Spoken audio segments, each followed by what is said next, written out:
तो hello guys, आइए आपका स्वागत है एक बार फिर से थर्मोडायनेमिक्स के लेक्चर में।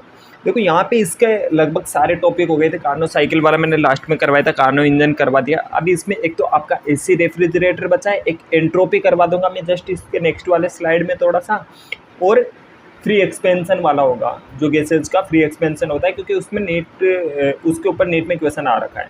तो आपको मैं बता दूं एसी एंड रेफ्रिजरेटर, इसके लिए ये जो मैं पॉइंट बता रहा हूँ उन्हें लिख लेना। ये इतने इतने से पॉइंट इन्हें शॉर्ट नोट्स की फॉर्म में लिख लो, ताकि आप जब भी रिवीजन करो तो आपको बहुत ही ये हेल्पफुल होने वाले हैं। ओनली इन पॉइंट को पढ़ लेना, आपका इससे हो जाएगा। देखो, एसी एंड रेफ्रिजरेटर ये work opposite to Carnot engine, ये कार्नो इंजन के जस्ट अपोजिट काम करेंगे, कार्नो इंजन के जस्ट अपोजिट काम करेंगे, कार्नो इंजन के जस्ट अपोजिट काम करेंगे। और इसमें released heat is always greater than the absorb heat. तो वहाँ पे क्या था, एब्जॉर्ब हीट थी ना जो Q1 थी वो ज़्यादा होती थी Q2 से, लेकिन यहाँ पे Q2 ज़्यादा होगी Q1 से। और एक और स्टेटमेंट जो डायरेक्ट क्वेश्चन के अंदर पूछ लिया जाता है कि किसी भी क्लोज रूम में यदि हम रेफ्रिजरेटर का डोर ओपन करते हैं तो उस रूम का टेम्परेचर बढ़ जाता है। ये आपको ध्यान रखना है कि किसी भी क्लोज रूम में यदि एक क्लोज रूम में उसमें रेफ्रिजरेटर का डोर ओपन कर देंगे तो उसका टेम्परेचर बढ़ जाएगा। ध्यान रखना है, ये क्वेश्चन के अंदर आएगा, बहुत जगह दिख जाएगा आपको जो पुराने क्वेश्चन करोगे उसके अंदर, है ना। रेफ्रिजरेटर कैसे काम करता है, देखो एसी और रेफ्रिजरेटर, इसमें सिंक होता है। वहाँ पे पहले नीचे सोर्स होता था, तो इसमें सिंक है, उसका टेम्परेचर T2 है। यहाँ से इसने Q2 हीट एब्जॉर्ब की। यहाँ पे एक वर्किंग सब्सटेंस है, यहाँ पर इस वर्किंग सब्सटेंस पर एक कंप्रेसर W काम कर रहा है, ये W काम कर रहा है। और वो W किसके बराबर हो जाएगा, W होगा Q1 माइनस Q2 के बराबर। अब Q1 माइनस Q2, तो यहाँ पर Q1 रिलीज्ड हीट होगी, एब्जॉर्ब हीट कितनी थी Q2, और रिलीज्ड हीट Q2 जो कि सोर्स को जाएगी, सोर्स CA, है ना। तो यहाँ से हम क्या निकालते हैं रेफ्रिजरेटर के लिए, रेफ्रिजरेटर एसी के लिए निकालते हैं coefficient of the performance beta. ध्यान रखना है, यहाँ पे बीटा निकालते हैं इसके लिए। बीटा किसके बराबर होता है, Q2/W के बराबर होता है। देखो वहाँ पे पहले सोर्स होता था और Q1 लेते थे, तो हम क्या निकालते थे, नीटा इज इक्वल टू Q1/W। लेकिन यहाँ पे क्या, वो W/Q1, लेकिन यहाँ पे क्या निकालोगे, जस्ट अपोजिट होगा, है ना, जस्ट अपोजिट होगा। और beta is equal to Q2/W। Q2 को वैसे लिख दो, W क्या होता है, Q1 माइनस Q2 के बराबर होगा। और ये इसे कैसे भी लिख सकते हैं टी के फॉर्म में, T2 अपॉन में T1 माइनस T2 के बराबर लिख सकते हैं। और यदि किसी का बीटा बराबर होता है तो हम Q2/Q1 is equal to T2/T1 भी लिख सकते हैं, जो कि सेम नीटा की तरह ही है ना। और बीटा और नीटा का रिलेशन क्या है, ये 7 स्टार है भाई, इंपॉर्टेंट है। बीटा और नीटा का रिलेशन क्या है, beta is equal to 1 minus नीटा अपॉन में नीटा, ये इसका रिलेशन है। Beta is equal to 1 minus नीटा अपॉन में नीटा, ये बीटा और नीटा का रिलेशन है। तो आप ये भी ध्यान रख लेना, ये भी एक इम्पोर्टेंट है ना। अब इसके ऊपर मैं बताऊंगा आपको, एंट्रोपी वाले क्वेश्चन बताऊंगा। एंट्रोपी का एक टॉपिक करवा देता हूँ आपको, एक फ्री एक्सपेंशन। फिर देखना, फिर आपको मैं लगभग 10 मिनट के अंदर बहुत सारे क्वेश्चन करवाऊंगा, 10 मिनट में आपको क्वेश्चन प्रैक्टिस करवाऊंगा। तो चलो आगे देखते हैं। तो इसके लास्ट 2 टॉपिक है इसका, एक तो एंट्रोपी के बारे में दिया होता है। देखो ये केमिस्ट्री के अंदर तो बहुत पढ़ोगे एंट्रोपी होता क्या है, एंट्रोपी का मतलब होता है डिस्टर्बेंस, और एंट्रोपी एक स्टेट फंक्शन होता है। देखो एंट्रोपी को कैसे बताया जाता है कि ΔS is equal to ΔQ/T के द्वारा। अब जब हम इसका समाकलन करते हैं, जिसे क्या बोलते हैं, इंटीग्रेशन। सबसे पहले डिफरेंशिएशन करने से dQ/dt का डिफरेंशिएशन करने से ds आता है। तो यहाँ से क्या हो जाएगा, dQ is equal to ds into T, ds.T। तो देखो ऐसे बता सकते हैं कि एंट्रोपी कब बढ़ेगा कब घटेगा, हम उसे किससे रिलेट कर सकते हैं, Q से। यदि ΔQ पॉजिटिव है मीन्स हीट एब्जॉर्ब है, तो ΔS भी बढ़ेगा। अगर कोई भी सिस्टम है, उस सिस्टम को हम क्या कर रहे हैं, हीट दे रहे हैं, तो सोचो उसके अंदर गैसियस मॉलिक्यूल होंगे। अब हीट देने से क्या होगा, गैसियस मॉलिक्यूल का टेम्परेचर बढ़ेगा, और गैसियस मॉलिक्यूल ज़्यादा रैंडम मोशन करेंगे, ऐसे करके करेंगे, कैसे करके करेंगे, ऐसे करके करेंगे। ज़्यादा रैंडम मोशन करेंगे तो उनकी एंट्रोपी क्या बढ़ जाएगी, क्या एंट्रोपी क्या हो जाएगी, बढ़ जाएगी। क्यों, क्योंकि डिस्टर्बेंस बढ़ गया। ठीक उसी तरह से ΔQ यदि नेगेटिव होता है मीन्स रिलीज्ड हीट होता है। ये वाला सिस्टम था, इसके अंदर सोचो इनके पास T टेम्परेचर है, और ये ऐसे इतने तेज भाग रहे थे, ऐसे करके, कैसे करके, ऐसे T टेम्परेचर पे ऐसे दौड़ रहे थे। अब मैंने भैया यहाँ से कुछ एनर्जी रिलीज कर दी, बाहर की ओर दे दी, तो ये फिर धीरे धीरे जाएंगे, तो उनका डिस्टर्बेंस क्या हो गया, कम हो गया, तो एंट्रोपी कम हो गई। देखो एरिया T वर्सेस S का ग्राफ होता है ना, T वर्सेस S का ग्राफ सॉरी जल्दी के चक्कर में, एरिया T वर्सेस S का ग्राफ हमेशा एंट्रोपी के इक्वल होता है। ओ सॉरी, एंट्रोपी नहीं आना चाहिए, क्यू के बराबर होना चाहिए ये, एंट्रोपी नहीं, इक्वल टू एंट्रोपी नहीं, सॉरी ये क्यू के बराबर है। टी वर्सेस एस का ग्राफ क्यू देगा हमें, है ना। और एडियाबेटिक प्रोसेस होता है ना, उसे आइसोट्रोपिक, अबे आइसो एंट्रोपिक प्रोसेस बोलते हैं, है ना। तो आइसो एंट्रोपिक क्यों, एडियाबेटिक है मीन्स क्यू जीरो है, तो डेल क्यू जीरो होगा, तो सीधी सी बात है डेल एस भी जीरो होगा, तो उसमें आइसो एंट्रोपी प्रोसेस होगा, एंट्रोपी सेम होगी, है ना। एक आता है फ्री एक्सपेंशन, इसके ऊपर नीट में भी क्वेश्चन आया था शायद, अभी रिसेंटली क्वेश्चन आया पिछले 3-4 साल के अंदर ही, है ना। फ्री एक्सपेंशन में क्या बताए, मानो एक कंटेनर है, ये कंटेनर है, उससे हमने क्या किया है, ये सोचो ये दीवारें हैं नॉन कंडक्टिंग वॉल से, तो यहाँ से एनर्जी का ट्रांसफर नहीं हो सकता। इस कंटेनर के अंदर ये एक पिस्टन लगा हुआ है, कुछ भी लगा हुआ है, एक दीवार सी है, हमने क्या किया, दीवार तोड़ दी, दीवार तोड़ दी तो इधर गैसियस मॉलिक्यूल थे, इधर वैक्यूम था, तो ये गैसियस मॉलिक्यूल थे, ये वैक्यूम की ओर जाने लगे। If gas molecule are expand without any resistive force, जब ये दीवार तोड़ोगे तो बिना किसी रेजिस्टिव फोर्स के इधर जाएंगे, तो उसे क्या बोलते हैं, फ्री एक्सपेंशन। फ्री एक्सपेंशन दो चीजों को लेके पूछ सकता है, आइडियल गैस हो सकती है, रियल गैस हो सकती है, यहाँ पे आइडियल गैस हो सकती है और रियल गैस भी हो सकती है। यदि हम बात करते हैं आइडियल गैस की, आइडियल गैस हुआ तो ये एक डेल क्यू यहाँ पे जीरो है, हमें पता है क्योंकि बाहर से कोई एनर्जी नहीं लिए, तो ये एडियाबेटिक प्रोसेस होगा। और आइडियल गैस हुआ तो वहाँ पे डब्ल्यू भी जीरो होता है, क्योंकि वहाँ पे इंटरमोलिकुलर फोर्स एब्सेंट होता है। आइडियल गैस के अंदर हमने जैसे आइडियल गैस की कैटेगरी में आप अजम्पशन पढ़ते हो तो वहाँ पे भी बताते हैं कि उनमें इंटरमोलिकुलर फोर्स एब्सेंट होता है। अब फ्लोट के according del Q is equal to del U plus W, यहाँ पे क्यू तो जीरो है क्योंकि एडियाबेटिक के बाहर से कोई भी नहीं ले रहा है, नॉन कंडक्टिंग वॉल से, डब्ल्यू भी जीरो है, तो ये क्या हो जाएगा, डेल यू भी जीरो होगा, डेल टी भी जीरो होगा, और ये क्या हो जाएगा, आइसोथर्मल प्रोसेस होगा साथ के साथ में। लेकिन रियल गैस की बात करते हैं तो भैया रियल गैस में अलग प्रॉब्लम है।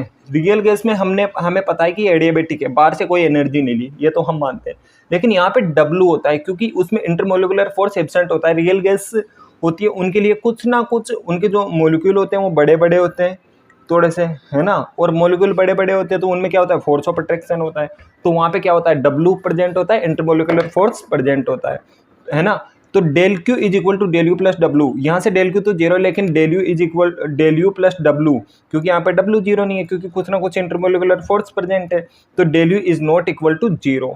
आपको ये ध्यान रखना है, एकदम ये याद कर लेना, इतना सा है पर इसी में से क्वेश्चन बन जाता है। थ्योरेटिकल क्वेश्चन भी बन सकता है कि आइडियल गैस को दे के बोल देगा, ये रियल गैस को दे के बोल देगा। अगर रियल गैस का फ्री एक्सपेंशन होगा तो भाई डेल यू जीरो नहीं होगा, डेल टी भी जीरो नहीं होगा, मीन्स टेम्परेचर में थोड़ा बहुत चेंज होगा, ये ध्यान रख लेना। ये वाला एक एक वर्ड इंपॉर्टेंट है, एक एक लाइन, एक एक वर्ड को समझो। अगर कहीं भी समझ नहीं आए तो आप कमेंट सेक्शन में मुझे बताओ, ठीक है भाई। शक्तियों का उपयोग करो, दुरुपयोग नहीं, शक्तियों का उपयोग करो। कमेंट सेक्शन में जाके कमेंट करो धड़ाधड़, आपको लेक्चर समझ आया है नहीं आया, या कहीं पे डाउट हो रहा है तो मैं ज़रूर आपका क्लियर करूँगा, आपके कमेंट का रिप्लाई करूँगा, ठीक है। चलो अभी इसके ऊपर हम देखते हैं कुछ क्वेश्चन, 2-4 क्वेश्चन देख लेते हैं, टुच्चे से क्वेश्चन होंगे, आपको इजीली समझ आ जाएंगे। अब तो भाई क्या पूरा चैप्टर खत्म कर दिया, एंड कॉन्ग्रेचुलेसन, आपने पूरा भाई चैप्टर खत्म कर दिया है, इतने लास्ट तक डटे रहे, तो थैंक यू भाई, हिम्मत है आप में, वरना लोगों ने तो पहला चैप्टर ही, मतलब पहला पार्ट देख के छोड़ दिया होगा। पर यही था ना कि मुझे पूरा चैप्टर करवाना था एक बार, तो ये 11th वाले बच्चे भी पढ़ सके, वरना इसका वन शॉट में मैं बहुत ही जल्दी भी करवा देता मैं, पर मुझे वन शॉट में करवाना नहीं था, क्योंकि मैं चाहता था कि तुम पूरा चैप्टर देखो, पूरा पढ़ो, एक एक कॉन्सेप्ट सीखो। नेट में सिलेक्ट करना है तो भाई पूरा तो सीखना पड़ेगा, 1-2 से काम नहीं चलेगा, तो इसीलिए। ठीक है चलो क्वेश्चन करते हैं। तो इस पे क्वेश्चन देखना, a system undergoes in a cyclic process in which the absorb Q1 heat and the gives heat the Q2, then select the correct statement. ये पूछ रहा है कि एक सिस्टम है जो कि चक्रीय प्रक्रम में गया है, उसमें Q1 तो अवशोषित उसमें और Q2 रिलीज्ड हीट है, तो बताइए इनमें से करेक्ट स्टेटमेंट कैसा है। इसका मतलब ये क्या हो जाएगा, ये स्लोट से हम क्या करेंगे, इसे कैसे सॉल्व करेंगे, हम सेकंड लॉ ऑफ थर्मोडायनेमिक्स से, सेकंड लॉ से हम जानते हैं। सेकंड लॉ में ये क्या हो जाएगा, साइक्लिक प्रोसेस, मतलब ये कार्नोट साइकिल वाला हो जाएगा। कार्नोट साइकिल वाले के अंदर क्या करता है, डब्ल्यू किससे दिया जाता है, आपको याद होगा डब्ल्यू किसके बराबर होता था, डब्ल्यू होता था कार्नोट साइकिल में कैसा था, आपको एक बार मैं वापस से कॉन्सेप्ट बता दूं, ये इस तरह से कुछ ऐसा था। तो वहाँ पे डब्ल्यू क्या होता था, ये Q1 हीट एब्जॉर्ब हो रहा था, डब्ल्यू काम कर रहा था, तो डब्ल्यू इज इक्वल टू होता था Q1 W is equal to होता था Q1 माइनस Q2, इस तरह से Q1 माइनस Q2। लेकिन यहाँ पे क्या लिख रखा है इसने, W is equal to Q1 minus Q2 by Q2, तो ये भी नहीं होता। नहीं, ये रेफ्रिजरेटर के लिए होता है, साइक्लिक प्रोसेस पे रेफ्रिजरेटर भी काम करता है। लेकिन जो नीटा होता है, नीटा किसके बराबर होता था? आउटपुट बटे में इनपुट, आउटपुट बटे में इनपुट। तो आउटपुट क्या होता था उसमें? कार्नो साइकिल में W होता था और इनपुट क्या होता था? Q1 होता था। तो ये क्या हो जाएगा? Eta is equal to W by Q1। Both A and B are correct. गलत, ये वाला तो गलत है, तो ये भी ऐसे ही गलत हो गया, और बोथ आर इनकरेक्ट, ये भी ऐसे ही गलत हो गया, तो ये वाला सही हो जाएगा।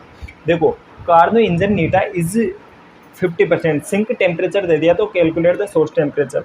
आपको नीटा दे दिया, नीटा कितना है? 50%, मीन्स 1/2 है। अब आपको दे दिया सिंक, टी सिंक है ना, तो टी कार्नो इंजन है। अब उसमें सोर्स का तो क्या होता था? T1 होता था, तो अपने को T1 पता करना है, और T2 सिंक होता था, क्योंकि सिंक ऊपर होता था ना, तो सिंक का कितना है? 50 डिग्री सेंटीग्रेड। 50 डिग्री सेंटीग्रेड को कितना करोगे? 273 प्लस 50 कितना हो जाएगा? 323 हो जाएगा शायद, 323 केल्विन। तो 323 केल्विन हो गया। अब नीटा इज इक्वल टू क्या होता है? नीटा इज इक्वल टू, इसे मैं मिटा देता हूँ डायरेक्ट ही। नीटा इज इक्वल टू होता था, eta is equal to 1 minus T sink upon में टी सोर्स। आपको सोर्स पता करना है, तो इसे क्या लिख दो? 1/2 is equal to 1 minus T sink. Sink का आपको पता है कितना हो जाएगा? 323 केल्विन, 323 केल्विन बटे में टी सोर्स। इसे इधर ले आओ, इसे इधर ले आओ, तो क्या हो जाएगा? 323 अपॉन में T source is equal to 1/2। तो इसे 2 से मल्टीप्लाई कर दो, ये कितना हो जाएगा? 323 का 646 हो जाएगा, तो 646 केल्विन है सोर्स का टेम्परेचर। तो अब आप इसे डिग्री सेंटीग्रेड में बदल लेना भाई, है ना, वो काम मैं नहीं करने वाला, मैथमेटिक्स वाला। तो ये देख लेना, इतना केल्विन, ठीक है। चलो आगे वाला क्वेश्चन है कि entropy S of A system is related with the, मैंने डायरेक्ट ही पढ़ाया था आपको।